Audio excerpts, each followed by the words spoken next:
welcome back to my channel. I'm gonna hit you today with another story time, some more Ratchet tales, and to help me out with that today, I have my friend Christina here. Hi. We used to work together at this Ratchet buy here, pay here dealership. And we're gonna try really hard not to say the name. But yes, we're trying to expose people, so we're gonna try to keep some things like anonymous. Let's do the opposite of what we did there. We'll keep it professional.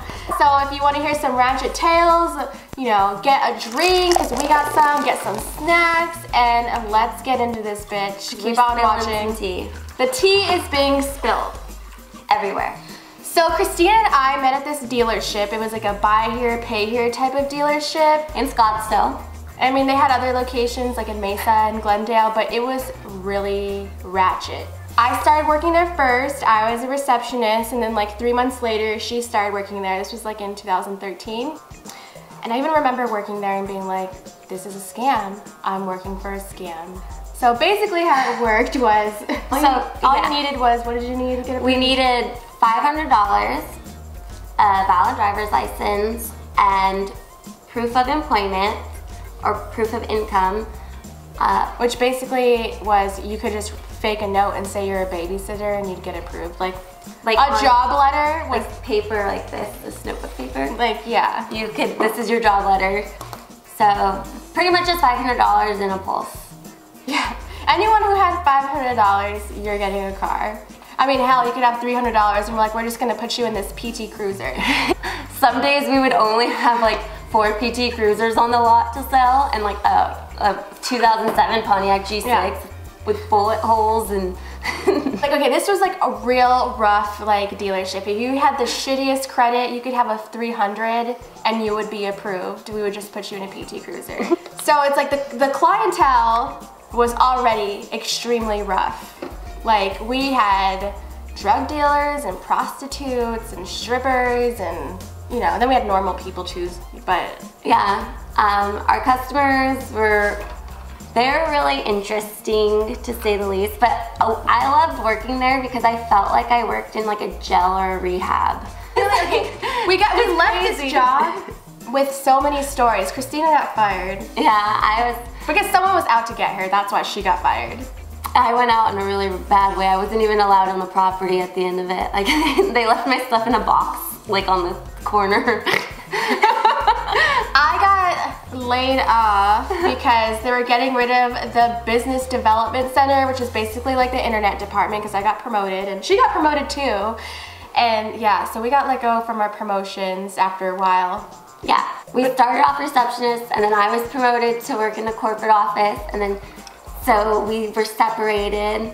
And that was kind of sad. But we were like the only people that liked each other in like sales and like corporate. Let's just get into some of the stories.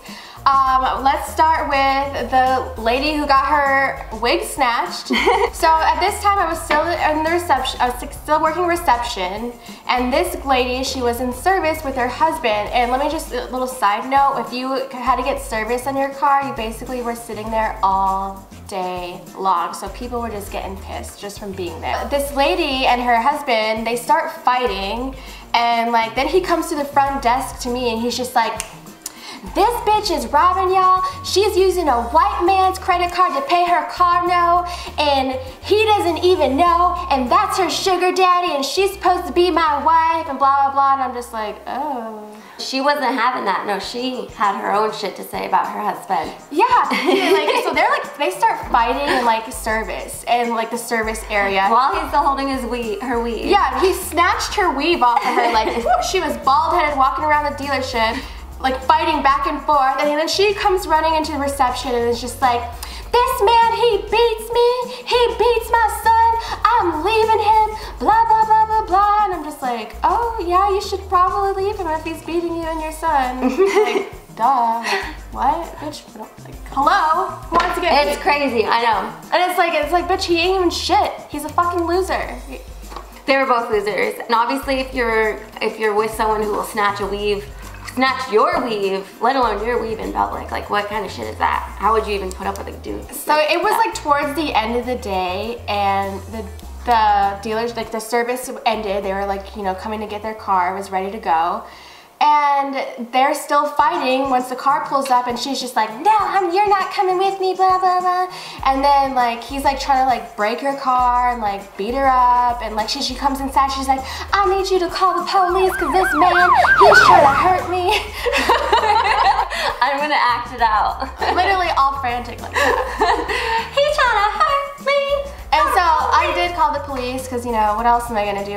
Someone says call the police, call the police. Yeah, I'm not like, I don't get paid enough to deal with that shit. So I called the police. The police came, they went their own ways. I don't know what happened to them after that. Yeah, they stopped paying their car payment. Yeah, they probably got repoed. I would say 75% of the people who would get cars there ended up getting repoed. And we would resell them like immediately after.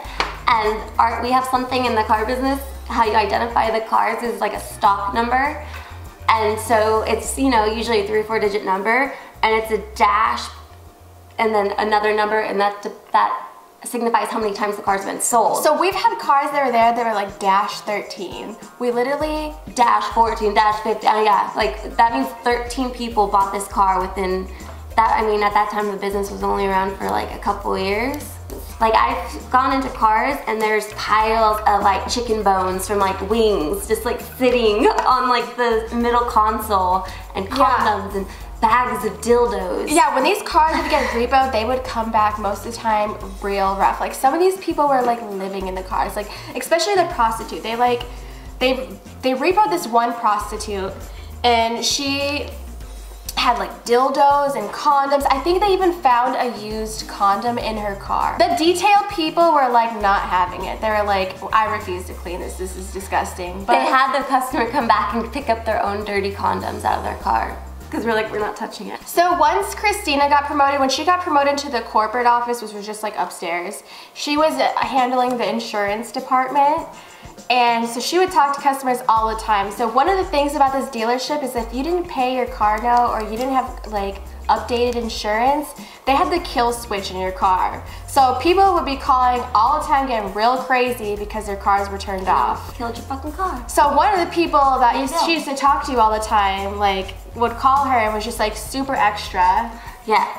I'm not gonna say her full name because I'm honestly scared of her, but she's a scary lady.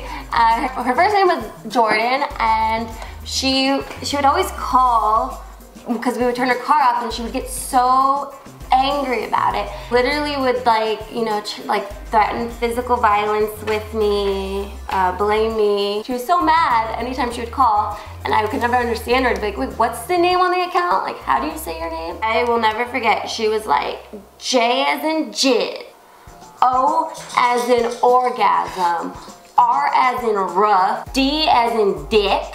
like that's like, how horny are you? Like, yeah. And then she showed up to work at like the end of the day, and I was like the only one there, and she goes, it's me, Jordan. And I was like so freaking scared.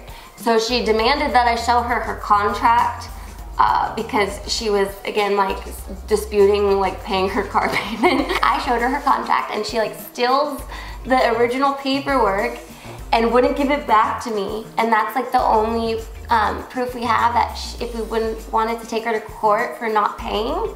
And I was like super scared, and she just was, I don't know, she was like Devo from Friday. From Friday, yeah. She was just like grandmama chain. It was crazy. But this bitch, I'm like, okay, you're gonna steal your contract. So basically, we have no record of you signing for the car that you in. So we can say that it's stolen.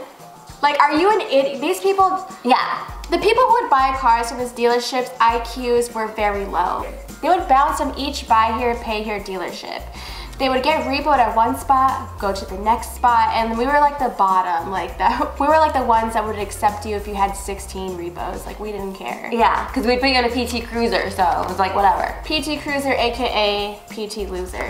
Like, if someone didn't have their full down payment, like the $500, we'd be like, oh, you got $300, you can get this PT Cruiser with 200,000 miles, and it's gonna be $500 a month. Like, and who does that? Who agrees to that? Like, what kind of idiot agrees to that? Not $500 a month, it's like $500 every 2 weeks. They'll make you pay like $3,000 on a down payment, while 2 weeks after you buy, you have to start paying your car payment, which is usually about $400 to $500 a month, but they break it up in 2 monthly installments. So people were buying cars that were like 10 years old with over 100,000 miles, spending like $1,000 a month in it. And then they would obviously can't do that, so we would repo it and then sell it to the next person. It was a huge scam. Yeah. I feel bad. I worked there for 2 years, and I used to feel bad, but then like these people, I'm like, you do it to yourself. Like, these customers were so ratchet and ghetto. We had 3 locations, one in Glendale, we had one in Mesa, and then in Scottsdale. The Mesa location was like hella rough. Like, one of the salesmen there was trying to sell a car to somebody. They came in, they're like, well, I don't got a down payment, but I got this huge sack of heroin. Like, they literally tried to use heroin as a down payment for a car. Like, damn, like, I know this is a ratchet ass business, but like, we're not gonna trade drugs, like.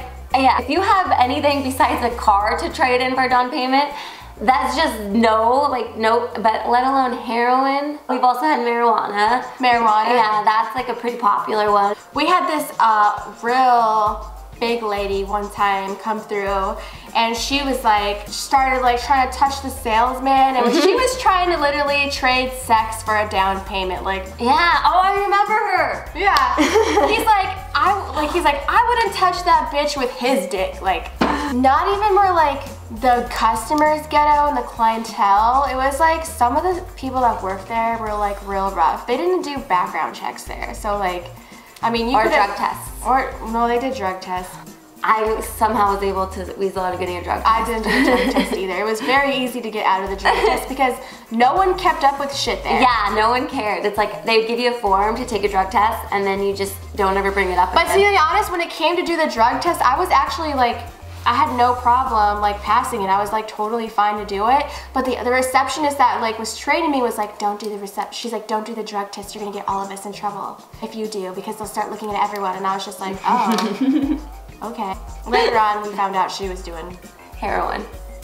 There was a corporate department, which was just like people that would take payments, people would handle insurance and like titles and all that junk. One of the ladies who would handle payments, like, she was a ruthless bitch. I mean, I like her. I'm saying this in a good way because she was just ruthless with these customers. When you don't pay your car payment, it's like you're taking money out of her pocket. Yeah, like, that's how she acted. She was good at her job. People would be like, oh, I'm a single mother, I have all these kids, like, give me a break, I can't pay my bill. And it's just like, bitch, I'm a single mother of 4, and I'm paying all my bills, so that's not an excuse. What's your excuse? She would be like, go donate plasma, go turn a trick, get a sugar daddy. There was this one girl who came in one time, and she was also a prostitute, and we had turned off her car for lack of payment. And so she came in, she was like, I need to talk to the payment department. And we're like, all right. So I like dialed the payment department and let her use the phone from the front desk, and she's just like, I need you to turn back my car on, like, I got this amount of money, but she didn't have enough money for us to turn her car back on. She starts freaking out. Lady in the payment department, the ruthless bitch,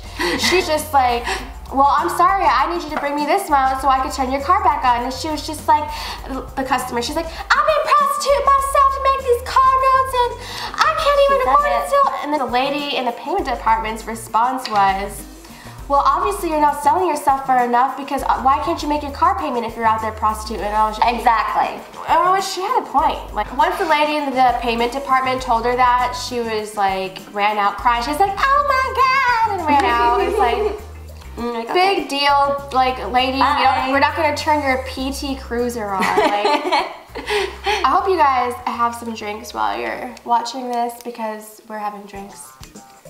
Getting back to like some of the employees there, we had a different location. It was like in Glendale, and there was a sales manager there, and I don't know how true this is, but the rumor that was spreading around, it probably was true, to be honest. The rumor that was going around is that he was like banging bitches at the dealership after hours, and because there was a camera on the lobby couch, they caught it. One of the people he was banging was supposed to be this other person that was in collections, and she worked at our store. She was married. She was a mom, which, hey, you know, whatever. Moms are horny too. Yeah. And then the sales manager in Glendale was also married and had like 4 kids. There was also another rumor going about him that he would bring hookers there from like Backpage after hours and was banging there. It's like, That is disgusting. Like, you have a wife at home and you're gonna like bang hookers at your job. Like, let's just say he didn't really last there very long. No. He was let go. That was his second time because he had gotten fired previously and they hired him back. That was the thing about this place, is that you had like unlimited chances there. Like, you could work there and then get fired for some reason, and then in 6 months ask for your job back, and they would be like, yeah, okay, come on.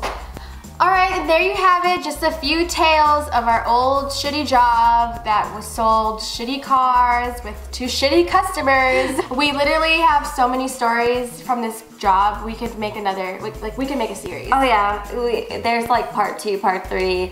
Part 50. Yeah, part 50. There's just too many. Like, every day was a story. It's like every day I would go home 2 years. and I would be like, what the?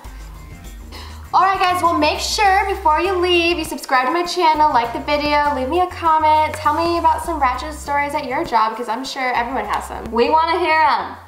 And this won't be the last time you see Christina. She'll be here more for some other crazy stuff. Maybe we'll do part 2 and maybe we'll get to part 50, who knows.